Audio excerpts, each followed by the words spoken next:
So it's actually a kind of active work behind framing a passive index. 2025 calendar year, there were only, I think, one or two active large cap funds which did beat the Nifty 50 TRI index. The large cap allocation, which is core strategic in nature, more long term in nature, I would rather put it in an index fund and rest peacefully.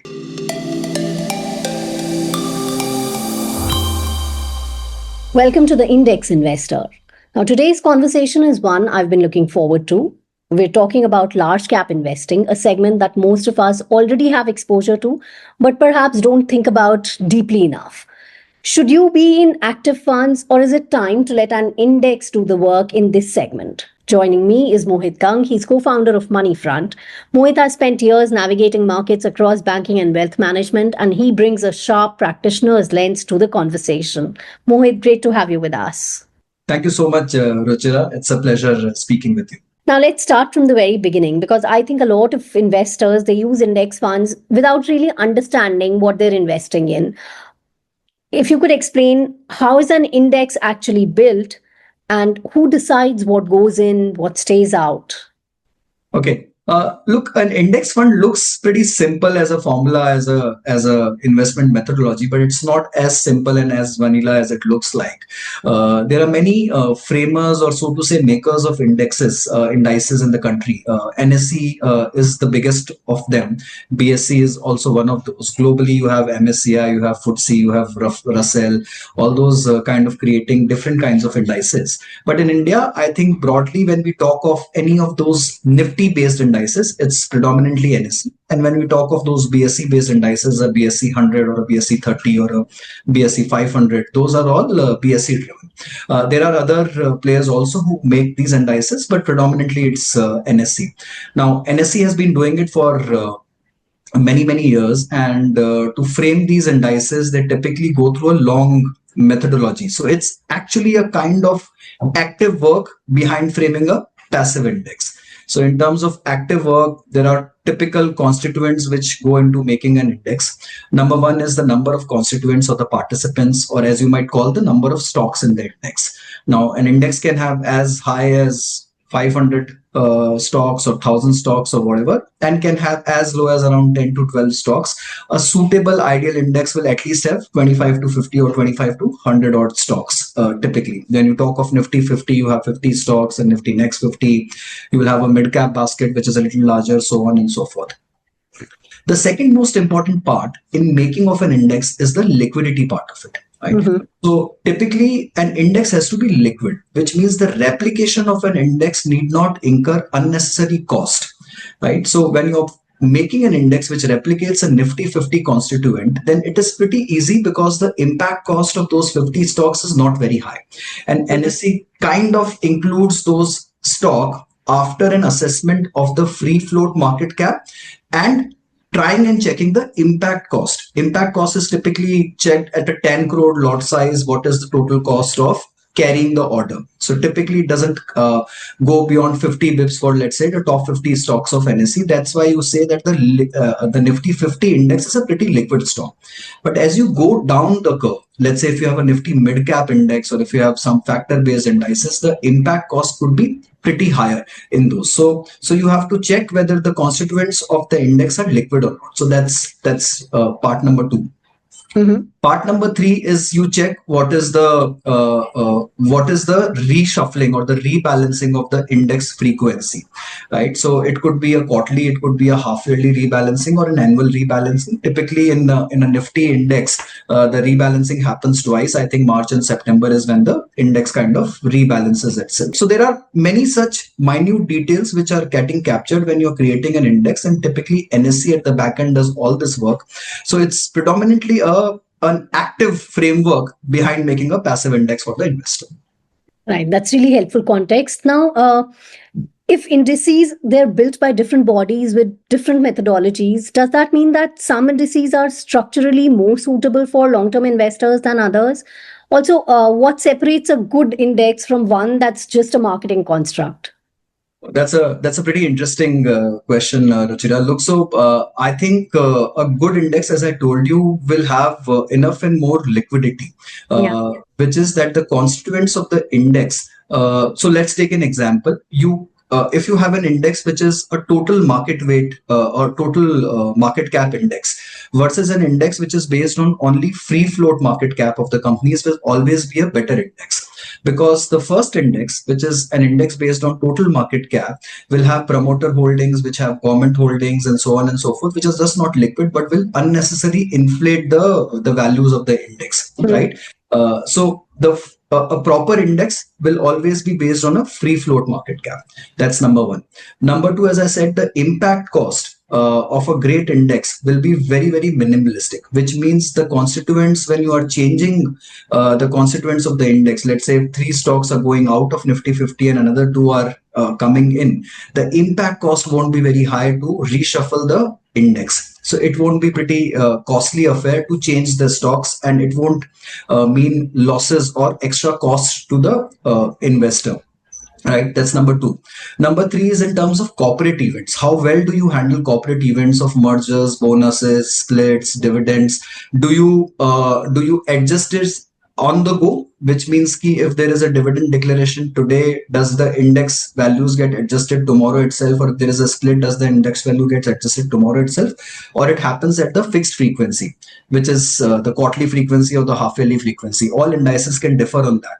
A great index will do it immediately so that the investors don't suffer because of the extra surplus cash which is lying in the index, right? And also the cash usage and the cash component which a passive fund is using becomes a bit a determining factor in terms of how good the index is. And the last part, Ruchira, is obviously cost, because whenever we've spoken of passives and we have spoken of index, and I have not touched the cost because that's the most clear-cut answer to any of the passive investing things, that the passive costs are low. But that's actually a myth. Okay. A passive cost is not just the TER. A passive cost is the TER plus the tracking difference cost or the tracking error cost, right? So you can have a great Nifty 50 index fund at a 10 paisa cost, but if it has a tracking error of 25 bips, the aggregate cost to the investor is 35 bips. Or you can have an index fund with a 20 bips cost, but only a 5 bips of tracking difference, and that actually ends up being a better choice for the investor. So what is the tracking difference in terms of how finally does the index adjust to the underlying stocks, and the changes thereof makes a whole lot of impact on the investor cost, and that's a great sign of a great index making company and a great index as to how low the aggregate cost is, which is TER plus the tracking difference cost. Right. So that explains what a good index is. Are some indices better than others for long-term investors?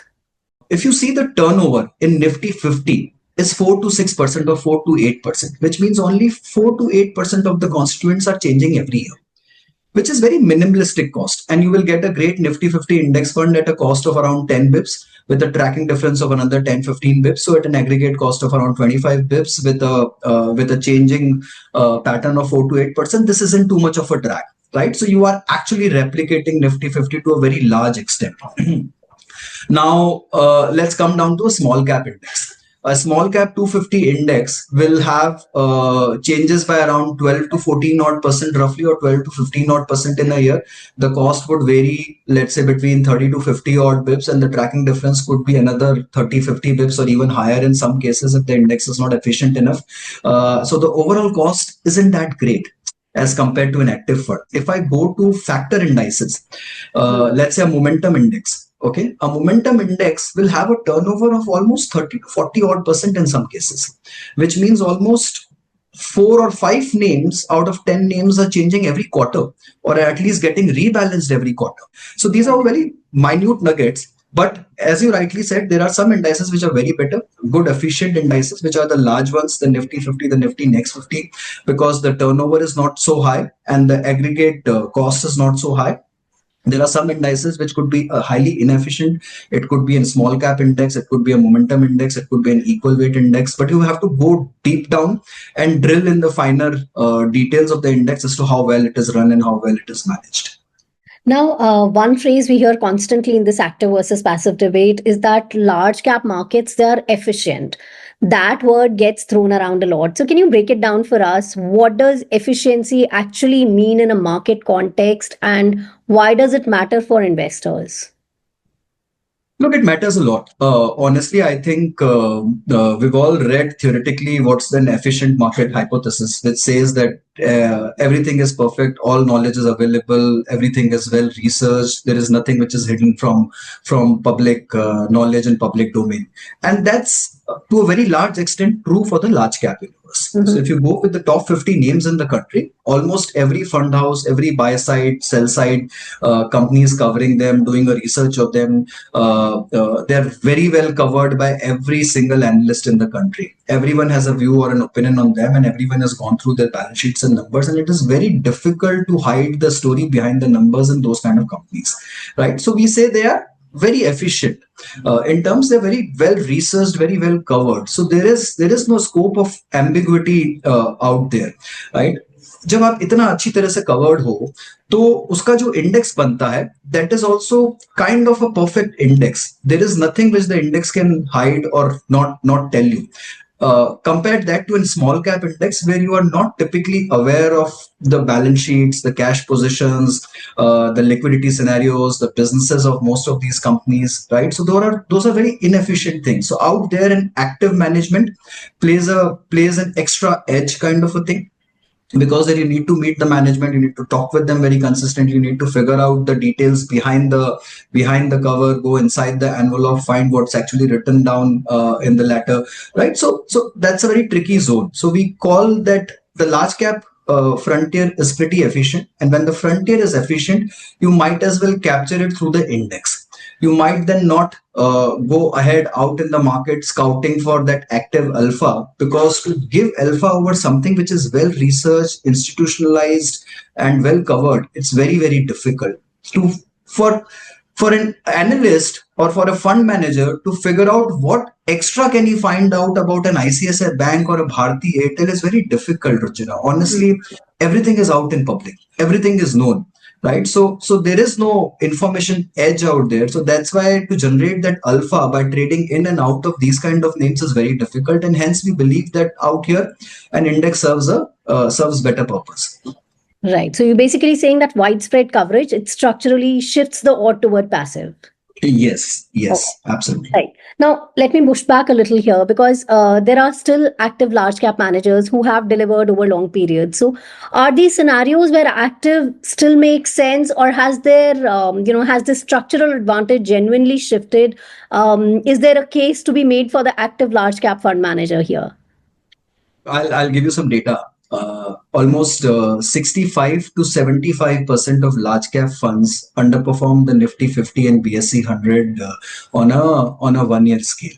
Almost 85% underperform on a 5-year scale, and almost 70 odd percent to 75 odd percent underperform on a 10-year scale. So if you see the 5-year, 1 year, 3-year data, the outperformance is stark and telling a story.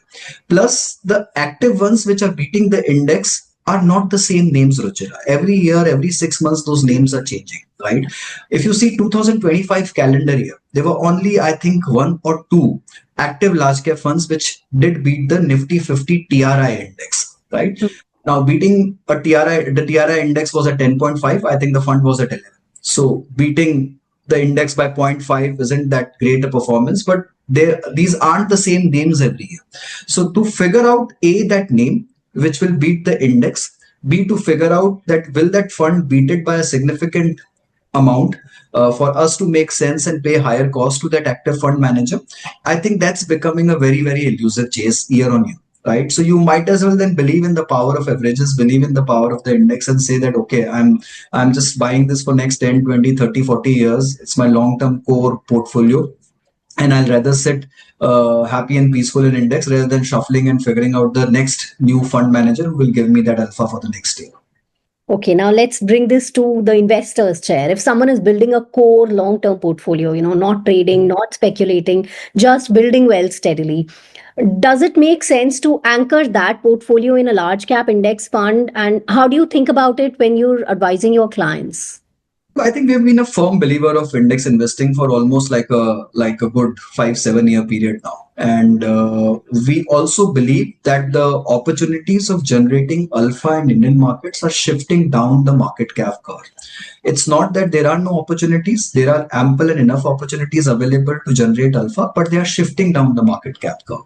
At the top end of the curve, which is the large cap curve, as I said, it's extremely tight, it's extremely hard fought, well contested, well researched, and therefore it's very difficult, right, for us to figure that out. So out there, I think if you're building a core portfolio, you cannot ignore large caps. You will have that 30 to 50% composition in your in large caps in your portfolio any day.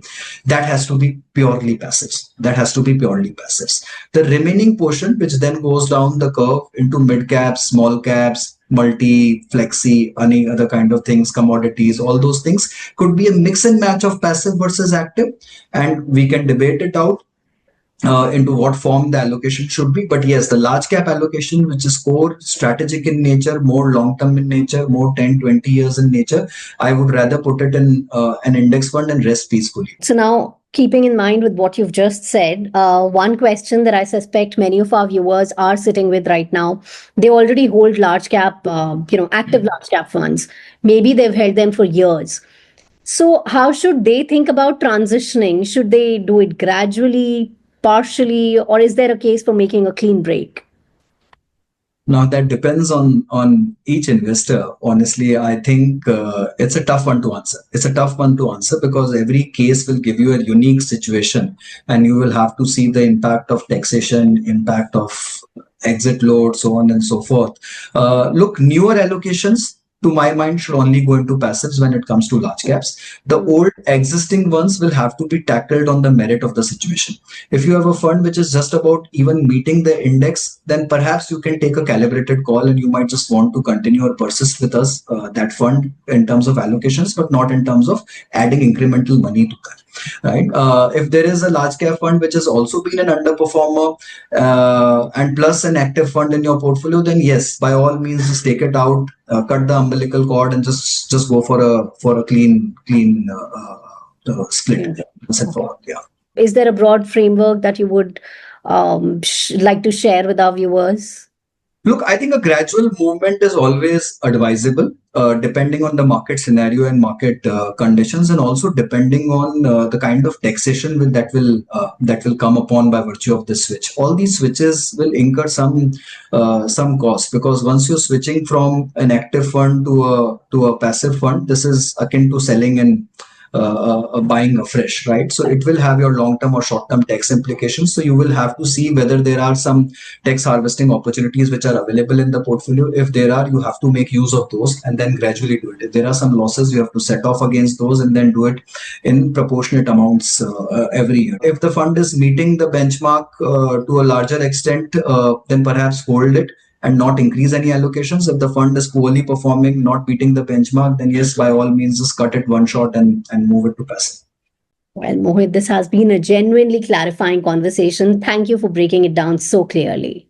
My pleasure, always. Thank you so much. And to everyone watching, if you found this useful, do explore the rest of the Index Investor series. There's a lot more to passive investing than just one fund or one decision. Take your time, keep learning, and invest with your eyes open. We'll see you in the next episode.